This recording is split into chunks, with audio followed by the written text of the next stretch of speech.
Victoria, thanks very much indeed for joining us. You're Head of Regulatory Affairs at the Institute for Economic Affairs. Tell us a little bit more about the IEA and about Epicenter. What is your role? What is the role of a think tank, particularly around regulatory issues? So the IEA is actually an educational charity, and we were set up in 1955, so quite a venerable institution these days, to make the case for free markets and a free society. What a lot of people don't know about what the IEA does on the educational side is we do huge amounts of work on helping educate children and students about economics, and in particular free market economics.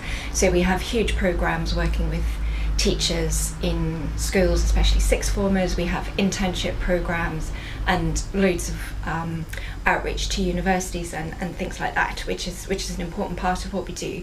And then the other side is the publications and the more general, I guess, educating the public at large, as well as politicians and the media about free market economic issues.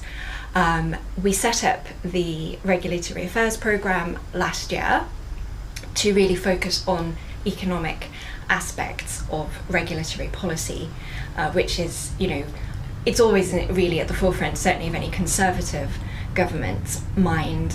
We hear a lot about bonfires of regulations and attacks on quangos and deregulatory agendas. So we really wanted to drill down into some of the both philosophical and also empirical underpinnings of those kinds of ideas. And it does seem, doesn't it, particularly when the market creates a success story, and obviously the big success story is tech, particularly after lockdown, because technology has given us so many opportunities to really survive that whole process. It's given us Amazon, it's given us Zoom, and all of the other technology that was made available to us just made the thing a bit more tolerable. But do you think there's this natural tendency when we create success to also regulate?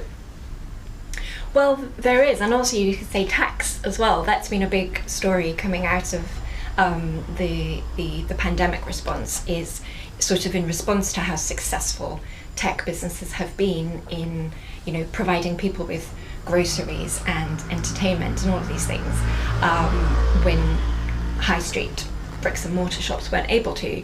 Suddenly the government's response is that these successful businesses should therefore pay more tax, which is not a particularly market friendly. The term windfall tax was very popular a few years ago, wasn't it? And but yes, these successful sectors have been highly regulated in recent times, in particular with regulations like the GDPR, the EU General Data Protection Regulation, which massively increased the requirements and the burdens in respect of data protection and privacy. And ironically, from a market perspective, seems to have had a quite negative effect on competition in markets, because as we quite often see, certainly in financial services, another example of that, is the more regulations you have and the more costly it becomes to comply with these regulations, and the less autonomy companies have as to how to do business. Ultimately, that tends to favour larger operators who have the resources to hire lawyers and compliance Absolutely. teams to help them to stay on the right side of all of these highly complex regulations. And that's certainly something we've seen in social media and online platforms, with Facebook and Google becoming ever more dominant. Yeah, and obviously certain parts of the media in particular have a bit of an issue with Google and big tech as it's portrayed. They like to give the impression that these organisations are quasi-monopolistic. But of course we had MySpace, didn't we, before a lot of these new iterations of social media. So the market ultimately does weed them out if it chooses. Well, my favourite story on that is the story of how I think it was about 1978, the Federal Trade Commission in the US concluded its investigation into IBM's dominance of the typewriter market. And within months, the first personal computers start rolling off the production line. So all of this effort that had gone into trying to counter the dominance of one particular then tech giant on what very quickly became obsolete technology was completely redundant, and we see this all the time in the very dynamic tech market. I must say, I don't think it's given sufficient critical analysis that traditional media outlets, and especially even the BBC, arguably have quite a strong vested interest in making the case against the dominance of tech platforms, who are essentially both their competitors and their service providers. So they don't necessarily have a purely objective view on these things. Yeah, and you do get the sense too that the tech companies almost don't know how to behave in given the media onslaught. You've, particularly from the left, you've had Carol Cadwalader, for example, going hammer and tongs against Facebook, and the response seems to be that they start to self-regulate in ways that seem bizarre, that they essentially stifle free speech. Well, this is another regulatory intervention that's very much at the forefront of governments really around the world. Is in this country they call it online harms, and the government published a white paper a year or so ago, which is essentially trying to counter this huge range of potential harms, both legal harms and illegal harms. So the illegal things is things like child exploitation and various other kinds of black market activity. And the legal harms, however, are activities that are perfectly legal, but that nanny government considers to be harmful, especially when amplified across social media. So bullying, trolling, offensive content, causing upset and distress. The white paper even goes into things like children not getting enough sleep and sleep pattern disturbance. And somehow, certainly the May government at the time seemed to think that appointing a massively powerful regulator to oversee lots of codes of practice could somehow stamp out all of these harmful activities. Yeah. And actually more troubling, they thought, why do they think it's the government's job to prevent people from seeing offensive or upsetting material online? But ultimately, as you mentioned, it comes down to a free speech argument, because tech platforms have to protect themselves, and they will take a defensive position on these things, and if in doubt, they will filter contentious material. And so the legislation for this, there's a bill due to come out in this Parliament, so potentially in the spring. So that's one that we really need to look out for. And again, as I mentioned before, it will have anti-competitive effects, because the kinds of tools that will be needed to implement these kinds of filtering technologies to filter out, quote, harmful material will be immensely costly, and the additional liabilities that will be associated with these new regulations will be quite difficult for startups and small firms to cope with. And then the other aspect as well, you mentioned how perhaps digital platforms haven't helped themselves too much. The EU anti-disinformation agenda came up with a sort of hybrid of regulation and self-regulation. They came up with this code of practice that the big firms like Facebook, Twitter, Google all signed up to. But they've made it clear as well that actually they would like to see European companies emerge to challenge the global dominance as well. So it's intervention not just in terms of how these organisations should be regulated and how they should police themselves, but also they've made it absolutely clear they actually want to get rid of them and replace them with European companies. Oh, sure. I mean, the European Commission is obsessed with creating European champions, European data pools, European data sovereignty. And I mean, I must say, to me, it sounds completely batty, and very, sort of just first of all, just technically impossible, and secondly, even if you could do it, why would you want to? Yeah, and they've had ample opportunity, haven't they? You know, European companies have had ample opportunity and an open market to challenge the dominance. But do they? I suppose this is the point, that the European Commission and European governments are desperate to create their European national champions, but for some reason they don't seem capable of looking with a critical eye at perhaps asking the question, why do we not have any dominant tech giants? Yeah, I think Spotify is sort of well known as the only leading global European tech company. I suppose SAP is another one. So there are a few, but the question's never really asked. What is it that America, the United States of America, gets so right that creates this fantastic environment for producing these companies that become so successful that we in Europe can't do? And unfortunately, I suspect the reason they don't ask the question is that the answer would be unpalatable, and a lot of it is actually to do with excessive regulation at all levels, really. Well, which brings us neatly back to, you mentioned GDPR, but it brings us back to the whole idea that there is some requirement on the part of government to, elbow into markets and make the markets better by imposing their worldview on things. And there's no greater example of this than the European Union. Some of the content, for example, of the EU AI strategy is quite mind-blowing, in terms of the thought speak that is in there. So is it your view that the AI strategy is going to go anywhere? Well, the AI strategy, in many ways, the white paper that they published earlier this year had some encouraging aspects to it. It was very much recognised that AI can be a force for good and is something that European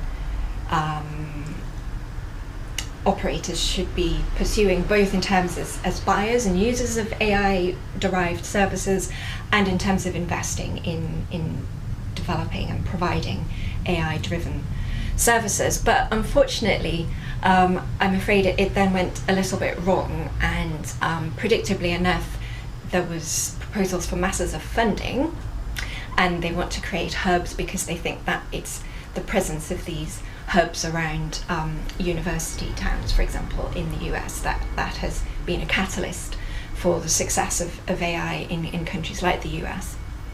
So obviously they want to throw money at it, great.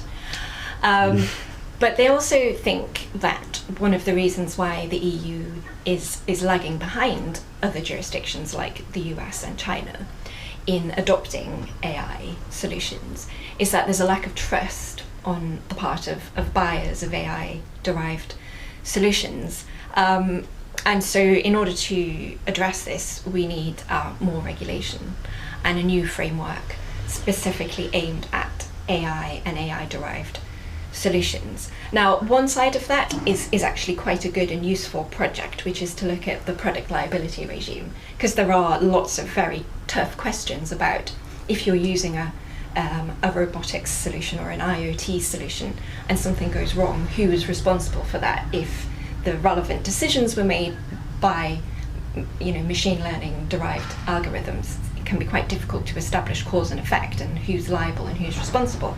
So there is a very interesting and valuable piece of work that's going on there, which is good to see. But the other aspect is this ex ante regulation, where they are trying to dictate exactly how these algorithms should be trained and what levels of interpretability should be demanded from them. And I fear that actually that's just not going to help at all, and what they'll end up doing is throwing loads of money at people who are good at getting subsidies and grants, and ultimately we'll still be behind the US and China. Absolutely, yeah, I absolutely agree. And it's also the white paper is also very protectionist. Again, it talks about data sovereignty and exporting the EU's values and ethics by way of getting everyone in the world to ultimately adopt their AI regulations, which is what we've seen with the GDPR, and that really could have quite serious negative effects if that is what happens. And instead of, I think they see it as a great levelling up to European values and ethics, but arguably it would be a great levelling down to European levels of very sluggish innovation and investment. So we've touched on the EU position re AI strategy, but just quickly before we leave GDPR, I know that you have particular views in terms of GDPR potentially getting in the way of fair competition and also the creation of new technology entities, particularly in the SME space. What's your particular gripe with GDPR? Well, it's a very all-encompassing regulation. In my view, it is disproportionate. The costs and effects of it across all across the whole economy are huge.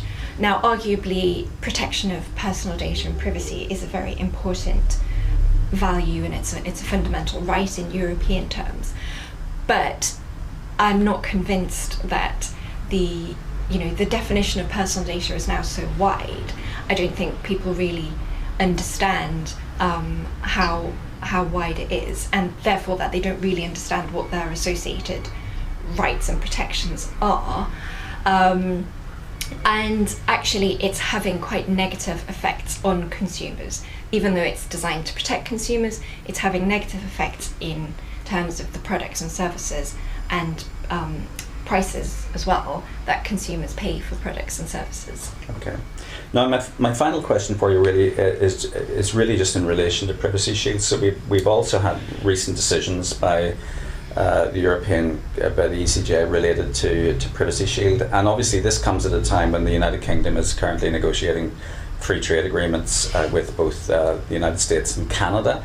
Do you think that it's going to be to the United Kingdom's competitive advantage to ensure that we have privacy and Privacy Shield, a bilateral arrangement between the United Kingdom and the United States as we come out of the European Union? Yeah, so this recent decision of the European Court of Justice in another case brought by professional busybody Austrian student Max Schrems. I don't think he's a student anymore, he must have graduated by now.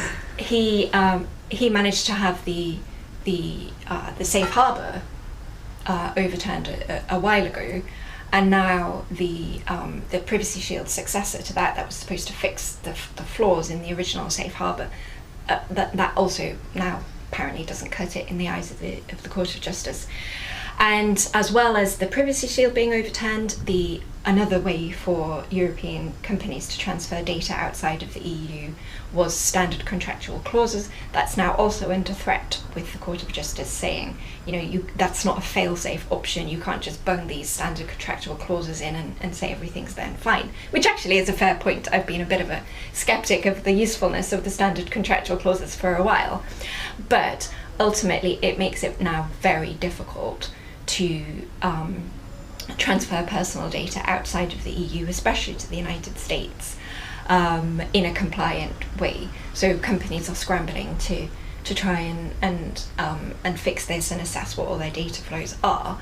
But I think it's often forgotten in the conversations about data flows, which is a key conversation in trade discussions now, as you mentioned, in the UK's negotiations with the US and also potentially the CPTPP. What data flows actually represent is trade in services. It's not just a question of pipes under the ocean transmitting data. It's about trade in services.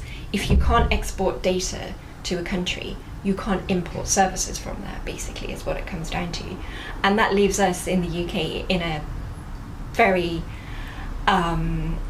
difficult balance here, because we clearly want to prioritise, or we clearly want to maintain data flows with the United States as freely as possible. However, the EU is cracking down on that. And if the UK maintains our own version of Privacy Shield with the US after next year, will the EU consider that makes the UK an unsafe destination for EU personal data, because there's this, you could call it a backdoor to the United States? And where does the balance lie? Where should we be prioritising in terms of maintaining those free and open data flows? Now, my view is that as the EU is essentially becoming more and more protectionist and building up data walls around its borders, I don't think we should risk being within those walls. We need to be outside of the walls, and ultimately it is then European consumers who suffer by not having access to a full range of products and services from around the world. Mm-hmm.